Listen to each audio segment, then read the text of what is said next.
लेकिन जिसकी आबादी 25 लाख हो उसको टिकट नहीं मिलना, लोगों को गरीबी से जूझना पड़ रहा है। राजनीतिक हिस्सेदारी जो मिलना चाहिए वो नहीं के बराबर है। देखिए बिहार में इतनी राजनीतिक दलें हैं, लेकिन कोई दल ऐसा नहीं हो जो नाई जाति को एक भी टिकट दिया। जिस आखिर कारण क्या है, फॉल्ट क्या है कि हम लोगों को राजनीतिक हिस्सेदारी नहीं के बराबर है। जी। कि 2026 में आपका चैनल आकाश की ऊंचाइयों तक जाए, यही मेरी शुभकामना है। राष्ट्रीय नाई महासभा का 22वां महाधिवेशन हिसार के सिरसा में होने जा रहा है। हमारे साथ राष्ट्रीय नाई महासभा के राष्ट्रीय अध्यक्ष, बिहार से पूर्व राज्य मंत्री और विधान परिषद के सदस्य, वर्तमान में भाजपा प्रदेश कार्य समिति के सदस्य आजाद गांधी जी हैं। जानेंगे कि इस 22वें अधिवेशन में किस तरह से राष्ट्रीय स्तर पर नाई समाज की आवाज को बुलंद किया जाएगा। सर, कैसे आवाज बुलंद करेंगे? चलिए, आपके चैनल को सबसे पहले धन्यवाद। 2025 में आपका चैनल काफ़ी संघर्ष में रहा। आपने उन बातों का उजागर किया जो सच्चाई का प्रतीक रहा है। मैं आपके चैनल को 2025 आज लास्ट दिन है, मैं बधाई देना चाहता हूं और उम्मीद करता हूं कि 2026 में आपका चैनल आकाश की ऊंचाइयों तक जाए, यही मेरी शुभकामना है। मैं आपको अवगत करा देना चाहता हूं कि राष्ट्रीय नाई महासभा का 22वां स्थापना दिवस हरियाणा प्रदेश के सिरसा में, जिला मुख्यालय है सिरसा, वहाँ हम लोग बड़े धूमधाम के साथ मनाने जा रहे हैं। भारी संख्या में लोगों का जमावड़ा हो रहा है। हिंदुस्तान के लगभग प्रांतों के डेलीगेट उस कॉन्फ्रेंस में हिस्सा लेने जा रहे हैं। उसमें जो है 4 तारीख को राष्ट्रीय कार्य समिति की बैठक है, जिसमें 5 तारीख को खुला अधिवेशन के लिए पहले मंजूरी लेना पड़ता है कि हम लोग को कौन सा प्रस्ताव रखना चाहिए। बिना प्रस्ताव का तो संपन्न होता नहीं अधिवेशन। तो हम लोग का जो मुख्य मांग है भारत सरकार से और बिहार सरकार से, अन्य राज्यों की सरकार से, कि राष्ट्रीय स्तर पर नाई जाति की हालात काफ़ी खराब है, बद से बदतर है। जुल्म उतना ही हो रहा है, अत्याचार उतने हो रहा है, बेरोजगारी उतने है, लोगों को गरीबी से जूझना पड़ रहा है। राजनीतिक हिस्सेदारी जो मिलना चाहिए वो नहीं के बराबर है।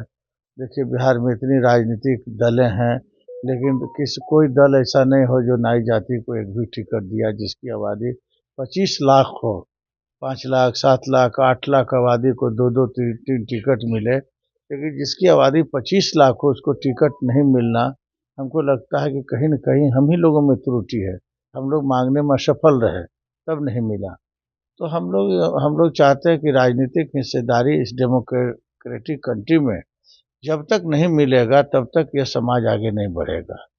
तो हम लोगों का पहला है कि राजनीति में हिस्सेदारी होनी चाहिए आबादी के अनुकूल। जी जी। आपने जनसंख्या कराया, जनसंख्या इस उद्देश्य से कराया गया कि आबादी के अनुकूल उसको सभी चीज़ों में, विकास से लेकर हर चीज़ों में हम हिस्सेदारी देंगे, तो हिस्सेदारी मिलनी चाहिए।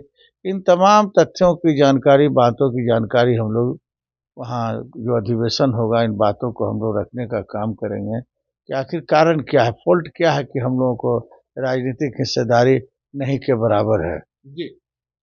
दूसरा अहम मुद्दा है कि नाई जाति को अनुसूचित जाति में शामिल करना मेरा लक्ष्य है। आपको अवगत करा दूं कि जब बिहार की मुख्यमंत्री पहले के मुख्यमंत्री थी, राबड़ी देवी थी, उसी काल की बात है कि हमने बिहार विधान परिषद में एक संकल्प लाया था। जी। वो संकल्प था कि नाई जाति को अनुसूचित जाति में शामिल करने का प्रस्ताव था। वो काफ़ी जद्दोजहद के बाद वो प्रस्ताव की स्वीकृति विधानमंडल ने दे दी है, दोनों सदन से पास कर दी। और दिल्ली चला गया। दिल्ली ने एन सिन्हा इंस्टीट्यूट से एथनोग्राफी रिपोर्ट कराया और एथनोग्राफी रिपोर्ट में यह दर्शाया गया कि वाकई में समाज के हालात काफ़ी बद से बदतर है। इनको आरक्षण की आवश्यकता, जब तक आरक्षण नहीं मिलेगा ये समाज आगे नहीं बढ़ सकता। आप देखते होंगे कि नदी नाला के किनारे ये लोग जो है एक पेटी लेकर के, छोटा सा पेटी लेकर के हजामत करना, दाढ़ी बनाना 80% नाई समाज के लोगों का लेकिन ये। आजाद गांधी जी, अभी आप बीजेपी में हैं, इससे पहले आप आरजेडी में थे, राज्य मंत्री का दर्जा था, एमएलसी भी बने। आपके ही जाति से आने वाले कर्पूरी ठाकुर बिहार के सर्वोत्तम मुख्यमंत्रियों में गिने जाते हैं। उनके बेटे केंद्रीय मंत्रिमंडल में हैं और आप कह रहे हैं कि 25 लाख आबादी होने के बाद बिहार में कोई पॉलिटिकल पार्टी आपको एक विधानसभा का टिकट तक नहीं देती। देखिए, मैंने तो पहले ही बताया कि कहीं न कहीं नाई समाज के लोगों में ये है फॉल्ट है, इसके कारण से नहीं मिला। हम उसको उजागर करना चाहते हैं, बताना चाहते हैं। हम जानते हैं कि बिना मांगे हुए इस डेमोक्रेटिक कंट्री में कुछ मिलने वाला नहीं है। मांगने का तरीका है कि डेलीगेट मिले, प्रधानमंत्री से मिले। ये चूँकि प्रधानमंत्री अच्छे लोग हैं, हमारी बातों को अच्छे तरीके से सुनेंगे, तो हमको लगता है कि जो है मेरी बातों को गंभीरता से लेंगे। लेकिन जब तक हम चाहते हैं कि ये समाज अनुसूचित जाति में राष्ट्रीय स्तर पर जाए, आप राजस्थान हो, पंजाब हो, दक्षिण भारत का इलाका हो, तो पूर्वी भारत का इलाका, वो सब तमाम मैं क्योंकि पूरे हिंदुस्तान के अन्य प्रांतों में भी घूमता हूँ, देखता हूँ कि हालात काफ़ी ख़राब है। इसको अनुसूचित जाति में जाना ज़रूरी है। इसके लिए भी हम लोग एक प्रस्ताव लाएंगे कि आखिर किस रूप से ये होगा। जो मामला पेंडिंग है वहाँ दिल्ली में, बिहार का मामला पेंडिंग है।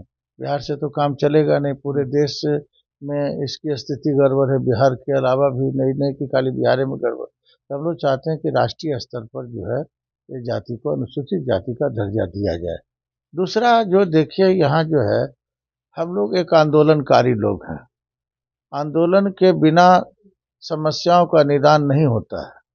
हमने काफ़ी आंदोलन किया था इस देश में कि हिंदुस्तान में केस कला बोर्ड का गठन राष्ट्रीय स्तर पर हो, ताकि जो केस कला से संबंधित जो लोग हैं, जो स्किल्ड लेबर है, अनस्किल्ड लेबर है, उन तमाम लोगों को सरकारी सहायता, उसको जो उपकरण होता है, इस संबंधी उपकरण मुहैया कराना, जागरूक करना, लोगों को सर सफाई के प्रति जागरूकता पैदा करना, इन तमाम उद्देश्यों के पूर्ति के लिए नया सैलून जो है स्थापित करना, इन तमाम उद्देश्यों के पूर्ति के लिए केस कला बोर्ड पूरे हिंदुस्तान के लिए हम लोगों ने भारत सरकार से मांग किया था। कई राज्यों में मेरे द्वारा आंदोलन भी खड़ा किया गया, मध्य प्रदेश में हुआ, राजस्थान में हुआ, दिल्ली में हुआ, तमाम राज्यों के लगभग मुख्यालय पर हमने आंदोलन किया। और उस आंदोलन का परिणाम यह निकला कि आपको राजस्थान में, हरियाणा में, छत्तीसगढ़ में, आपको मध्य प्रदेश आदि राज्यों में केस कला बोर्ड का गठन हो गया। वहाँ से काफ़ी लोग लाभान्वित हो रहे हैं। उसमें 22 सदस्य होते हैं। अब 22 एक ही समुदाय के होते हैं और उसको जो मेंबर होते हैं उस पर सरकारी तमाम सुविधाओं से लैस रखा जाता है। इससे एक राजनीतिक हिस्सेदारी भी लोगों को मिलेगी, समझे कि नहीं। तो हम लोग चाहते हैं कि बिहार में भी अन्य राज्यों की अपेक्षा बिहार में भी केस कला बोर्ड का गठन हो, ताकि जो 22 को जो पदाधिकारी उसमें बनेंगे केस कला बोर्ड के माननीय सदस्य, उनको सरकार के द्वारा जो सरकारी सुविधा प्रदान की जाती है, तो एक राजनीतिक हिस्सेदारी का एक अंग बनेगा। तो इन तमाम बिंदुओं पर हम लोग हरियाणा में चर्चा करेंगे। बिहार से भी काफ़ी डेलीगेट यहाँ से जा रहे हैं, बिहार से, यूपी से, तेलंगाना से, हैदराबाद से, तमाम राज्यों से लगता है कि उमड़ पड़ेगा हिसार में भारी संख्या में। वहाँ जो जनसैलाब होगा और उस जनसैलाब में हम लोग पास करेंगे कि क्या करना चाहिए और क्या नहीं करना। चलिए, 25 लाख की आबादी और विधानसभा में एक भी टिकट नहीं। भाजपा प्रदेश कार्य समिति के सदस्य, पूर्व राज्य मंत्री और विधान परिषद के सदस्य रहे आजाद गांधी 22वें अधिवेशन में पूरे राष्ट्र के नाई जाति के लोगों को संगठित कर रहे हैं। और इधर बिहार में 5 राज्यसभा की सीटें और उसके बाद खाली होने वाली दर्जन भर विधान परिषद की सीटों पर भी नाई जाति की नजर है। ऐसे में इस बार नाई जाति अपने प्रतिनिधित्व को लेकर बिहार ही नहीं पूरे राष्ट्रीय स्तर पर जागरूक हो चुकी है। बाकी इनकी बातों को लेकर आप क्या सोचते हैं, कमेंट बॉक्स में जरूर बताएं।